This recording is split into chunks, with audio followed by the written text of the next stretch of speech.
जरा इन तस्वीरों को बड़ा कीजिए और दिखाइए हमारे दर्शकों को।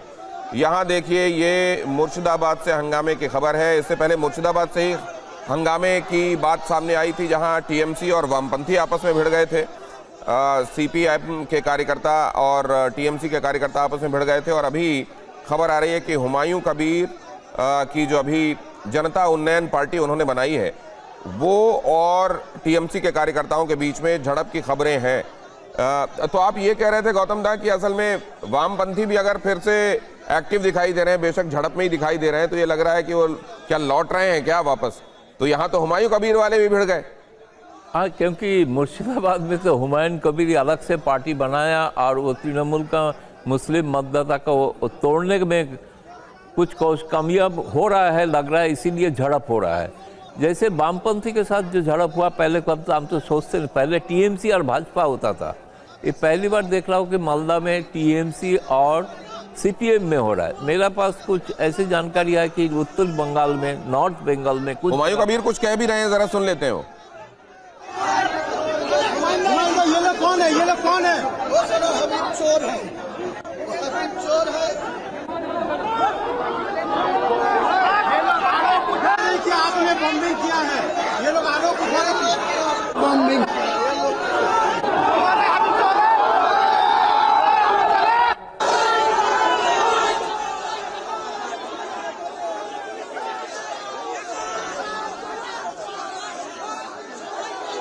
तो ये अभी हुमायूं कबीर ने क्या कहा है, क्या उससे कोई महत्वपूर्ण बात उस दौरान उन्होंने कही, हम आपके लिए एक बार फिर से इसको रिवाइंड करके आपके लिए प्ले करेंगे। लेकिन आप यहाँ देख रहे हैं निश्चित रूप से मुर्शिदाबाद में बूथ नंबर 55 पर ये जो हंगामा हुआ, हुमायूं कबीर की मौजूदगी भी वहाँ पर है।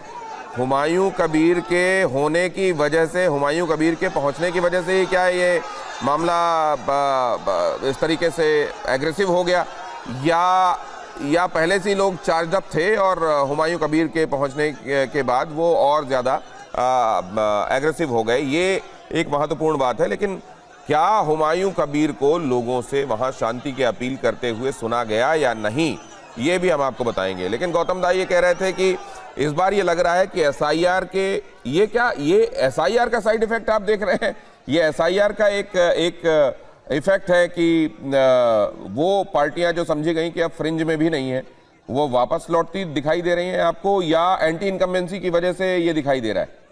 एंटी इनकम्बेंसी मेन फैक्टर है। कारण ये है कि लगता है अगर शायद ममता बनर्जी का 15 साल के बाद ये अंतिम चुनाव हो सकता है, ये सीपीएम कांग्रेस दोनों का एक भावना में है कि अगला जो बंगाल होगा वो बंगाल में इन लोगों का चांसेस बन सकता है। इसीलिए अभी जो वोट, इन लोगों का वोट जो चला गया था भाजपा में, इनको कैसे वापस लाया जाए, इनका एक कोशिश इस बार दिखाई दे रहा है। उत्तरी बंगाल में कुछ जगह पे शायद सीपीएम को वोट कुछ वापस आ सकते हैं। और मालदा में खुद एक ज़माने में यहाँ पे सीपीएम बहुत ही स्ट्रांग थे कांग्रेस के अलावा जी, लेकिन बाद में तृणमूल इसको पूरा कब्जा कर लिया था। लेकिन इस बार जो वोट जो काटा है, जो एक मतदाता, मुस्लिम मतदाता क्लियरली एसआईआर के खिलाफ वो कमेंट कर रहे थे, लग रहा है एसआईआर भी एक तरह से ध्रुवीकरण इस एरिया में किया है। क्योंकि बाकी लोग जो खुश है वो खुश इसलिए है कि उसमें मुस्लिम मतदाता का नाम कट गया है, और मुस्लिम मतदाता नाखुश है क्योंकि उनका नाम कट गया है। ये एक ध्रुवीकरण का चित्र अब दिखाई दे रहा है। इसका इम्पैक्ट क्या होगा चुनाव में, निश्चित तौर पे इसके लिए तृणमूल के लिए थोड़ा खतरे का निशान है, ये तो बोलना पड़ेगा। क्योंकि इस जगह से तृणमूल सबसे ज़्यादा सीट बीजेपी लाने का कोशिश कर रहा है।